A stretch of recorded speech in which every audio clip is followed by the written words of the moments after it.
Itu sekali lagi Pak Presiden, tolong tekankan kepada menteri-menteri Bapak untuk bekerja dengan benar dalam menjalankan Pancasila, menjalankan Undang-Undang Dasar 45. Jangan hanya untuk menghiasi podium-podium ceramah saja.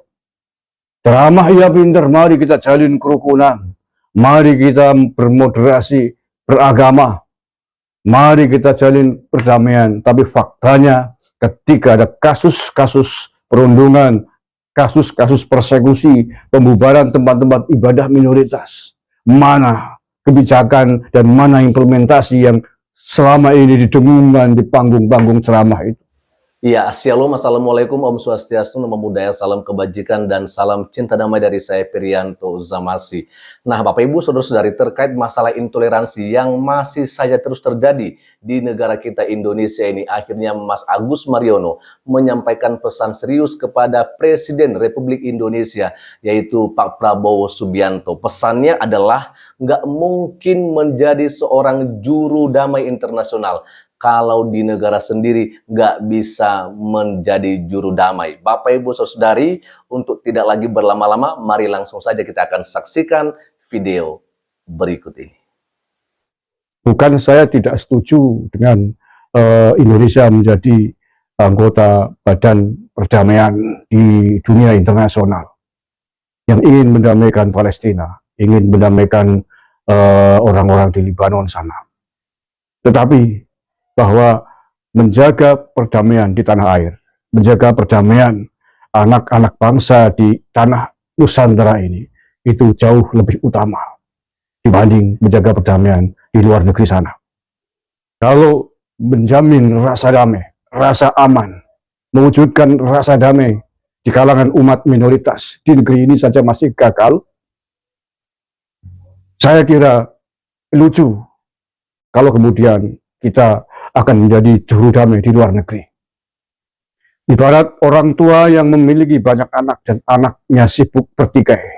Ada anak-anak yang menjadi korban perundungan. Anak-anak yang dipersekusi oleh anak-anak yang lain yang merasa kuat. Kemudian tiba-tiba orang tua ini sok menjadi juru damai di luar sana, menjadi duta perdamaian di tetangganya, maka orang tua ini tentu orang tua yang jargoni, kalau dalam bahasa Banyumas. Bisa ngajar tapi tidak bisa ngelakoni. Diguyu cecek cara orang Banyumas, diketawain cicak, diguyu pitik cara orang Solo sana. Ya, sekali lagi bukan saya tidak setuju Indonesia menjadi juru damai di Timur Tengah sana. Setuju, bagus. Tapi apakah mungkin? Apakah mungkin mampu menciptakan perdamaian di antara negara-negara lain yang sedang berkonflik, sementara tidak mampu mendamaikan warga bangsanya sendiri, tidak mampu menciptakan perdamaian di atas tanah Nusantara ini? Kelompok minoritas di negeri ini kerap kali menjadi korban ketidakadilan oleh kelompok mayoritas. Pelarangan persekusi tempat ibadah non-muslim menjadi berita yang tidak pernah berhenti, silih berganti di Jawa Barat, di Tangerang, di Sumatera Barat, terakhir di Sukoharjo ini. Seolah-olah negara membiarkan ini terjadi.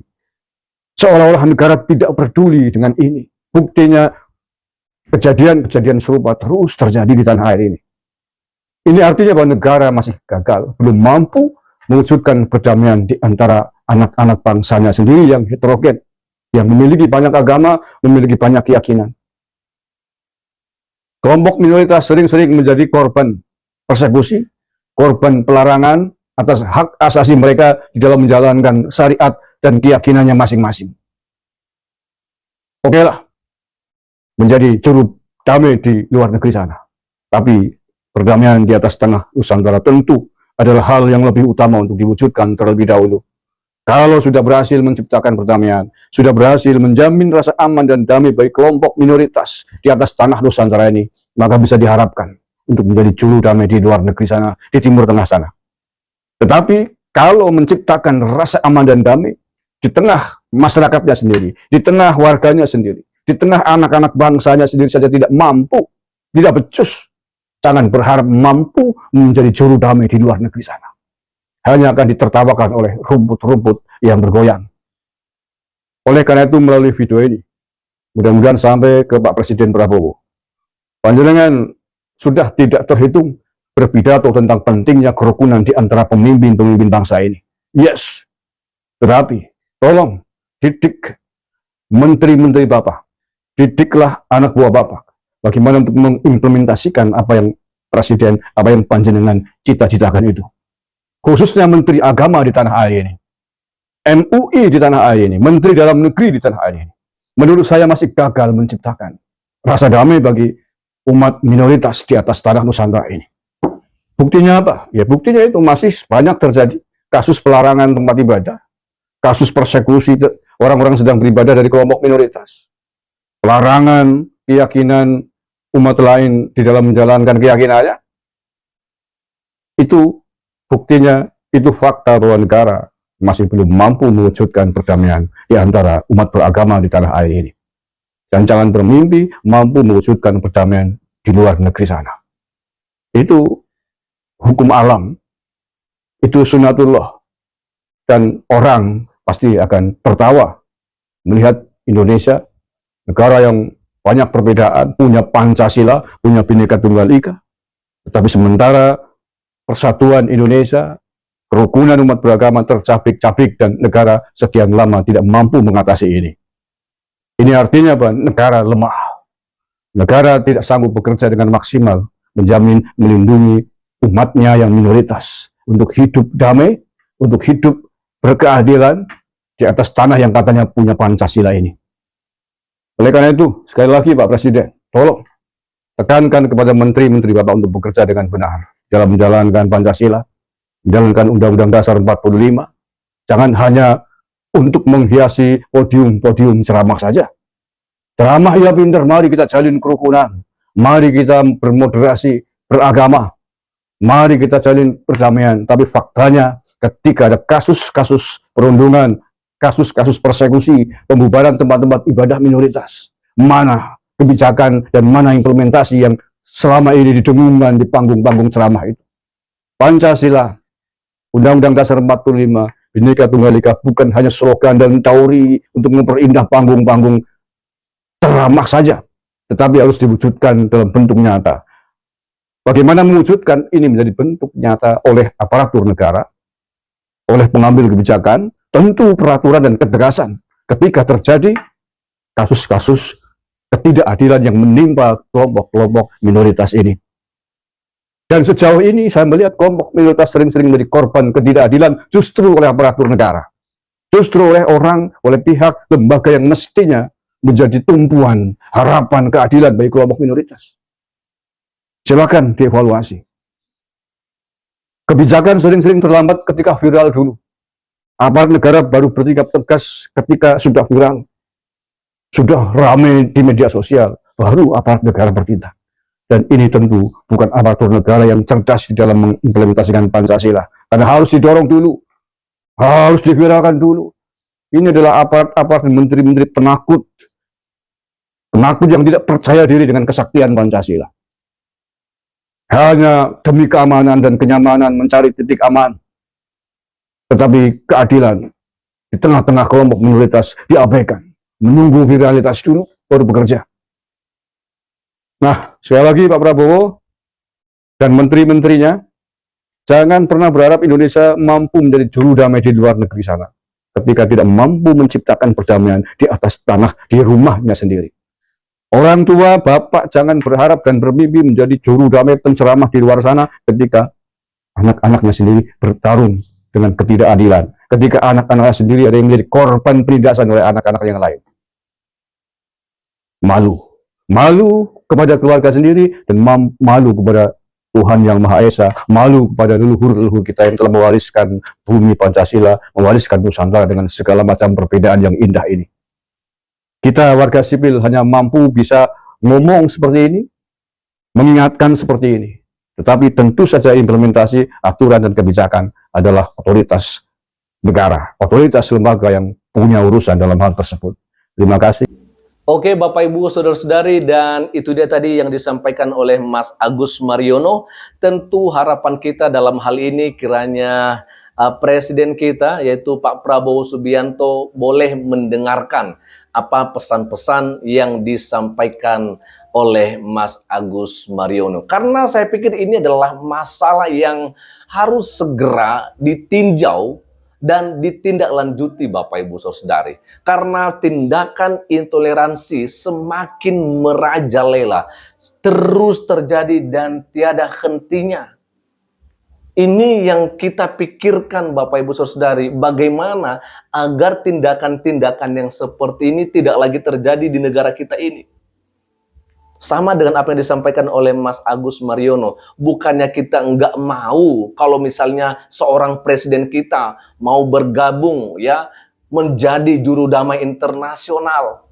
Ya kan ya, tetapi kalau misalnya di negara kita sendiri ini aja seorang presiden tidak bisa menjadi juru damai, tidak bisa memberikan ketenangan kepada rakyatnya, bagaimana bisa menjadi juru damai di internasional, apalagi soal konflik Israel, Palestina, Israel, Iran, Lebanon, dan seterusnya. Nggak mungkin bisa. Jadi maksudnya lihat dulu apa yang sedang terjadi di negara kita, Pak Prabowo. Ya, jadi jangan dibiarkan. Ya, kalau kita melihat bagaimana persekusi-persekusi yang dialami oleh orang Kristen, atau yang non-muslim Bapak Ibu Saudari, kita sangat menyayangkan ya bahwa pemerintah sepertinya tidak tegas. Ya kan ya, ketika orang Kristen diganggu ibadahnya. Polisi ada di situ bukannya ya melarang mereka yang mengganggu ibadah itu untuk tidak datang mengganggu ibadah itu. Mereka hanya bisa berdiam diri saja. Seperti begitu. Aneh negara ini Bapak Ibu Saudari. Dan jujur, saya juga sebagai seorang hamba Tuhan, saya merasa kecewa dengan seorang menteri agama kita. Ya, kalau misalnya mungkin dikatakan bahwa menteri agama kita adalah menteri agama untuk semua agama, saya pikir kok nggak seperti itu yang terjadi ya. Kok sepertinya malah menteri agama ini hanya untuk menteri agama Islam saja, kan seperti begitu. Banyak hal kalau misalnya kita melihat Bapak Ibu Saudari, ya kan ya, semuanya program-program itu hanya menguntungkan yang mayoritas, yang Islam saja. Sedangkan yang Kristen, wah, jauh dari program-program yang mereka buat Bapak Ibu Saudari. Ini yang kita sayangkan. Dan ketika terjadi pembubaran ibadah, penolakan pembangunan rumah ibadah, Menteri Agama nggak bisa ngapa-ngapain Bapak Ibu Saudari. Nah, sebab itu di sini apa yang disampaikan oleh Mas Agus Mariono kepada Pak Prabowo, silakan Pak ya sampaikan kepada menteri-menteri Bapak ya agar mereka bisa melakukan tugas-tugas mereka yang sebenarnya dan harus ya menegakkan keadilan di bumi Indonesia. Sangat disayangkan Bapak Ibu Saudari kalau kita sudah merdeka 80 tahun. Tetapi yang minoritas masih seperti belum merdeka. Beribadah sulit, mendirikan rumah ibadah pun apalagi. Bahkan beribadah di rumah sendiri pun ya diganggu mereka yang suka melakukan tindakan intoleransi ini. Nah, itu sebabnya dalam hal ini, Pak Prabowo, dengarkanlah keluhan kami. Dengarkanlah apa yang disampaikan oleh Mas Agus Mariono ini. Ya, ini adalah jeritan hati kami sebagai rakyat dan Bapak. Kami rindu keadilan, Pak. Kami rindu kedamaian di negara kita ini. Kami rindu boleh bebas untuk beribadah sesuai dengan ajaran dan agama masing-masing tanpa mengganggu orang lain. Itu yang kami harapkan, Pak. Kalau bicara soal di mana bumi dipijak, di situ langit dijunjung, bukan berarti kita yang tuan rumah nggak bisa atau nggak boleh menerima orang yang baru. Coba kita melihat apa yang terjadi di Sukoharjo, Bapak Ibu Saudara, ya kan ya. Hanya gara-gara di Sukoharjo, di salah satu desa di situ, ada sebuah rumah makan mie babi, dan rupanya masyarakatnya adalah mayoritas muslim, dan mereka akhirnya melarang Bapak Ibu. Karena kenapa? Alasannya adalah resah dengan rumah makan yang menjual daging non halal seperti begitu. Padahal halal dan non halal itu adalah subjektif. Bagaimana kita melihatnya, bagaimana seorang Kristen memandang apakah memang daging babi itu adalah halal atau non halal. Bagi orang Kristen ya itu halal. Sedangkan bagi yang Muslim ya itu memang non halal. Nah, masalahnya itu rumah makan sudah dikasih pelang, ada mereknya, ada spanduknya bahwa memang itu yang dijual adalah kuliner non halal menurut Muslim. Jadi yang Muslim nggak usah masuk, apalagi makan yang dijual di situ. Kan itu aja. Ngapain harus ribut kan begitu. Nah, jadi intinya pada kesempatan ini pemerintah harus tegas. Kalau Bapak mau menjadi juru damai internasional, damaikan dulu bangsa kita ini, Pak Prabowo. Menteri Agama, tugas Anda bukan untuk kesejahteraan hanya bagi yang Islam saja, tetapi bagi semua yang beragama di Indonesia ini. Ya, kiranya apa yang kita sampaikan ini, apa keluh kesah kita ini boleh didengarkan oleh pimpinan-pimpinan kita di pusat. Kiranya bolehlah kita mendapatkan kedamaian dan keadilan di bumi Indonesia yang kita cintai ini. Itu aja dari saya, dan kiranya Tuhan Yesus Kristus memberkati kita semua. Shalom. Assalamualaikum. Om Swastiastu, Namo Buddhaya, salam kebajikan, dan salam cinta damai dari saya, Perianto Zamasi.